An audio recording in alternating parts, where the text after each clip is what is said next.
প্রতি বছরই রমজান আসার আগে সব ধরনের পণ্যের দাম হু হু করে বাড়তে শুরু করলেও এবারে চিত্র কিছুটা ভিন্ন।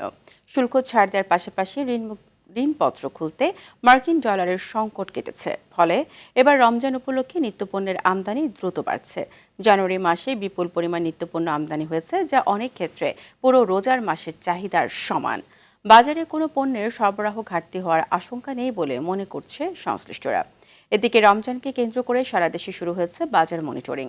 ভোক্তা সংরক্ষণ অধিদপ্তর চট্টগ্রামের পক্ষ থেকে সকালে কাজের দেউরি বাজারে অভিযান পরিচালনা করা হয়েছে। এ সময় বেশ কয়েকটি দোকানকে মূল্য তালিকা না থাকা সহ বিভিন্ন অনিয়মের দায়ে 30,000 টাকা জরিমানা করা হয়েছে।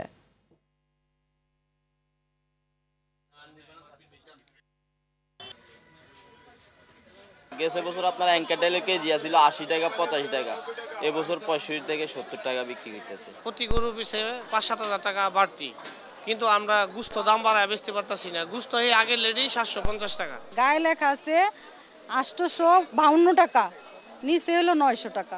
মাংসের যে দোকানগুলি তাদেরকে বারবার বলার পরেও তারা মূল্য তালিকা রাখছে না। তো এটার জন্য আমরা 4টা প্রতিষ্ঠানকে 20,000 টাকা অর্থদণ্ড করেছি, 5,000 করে।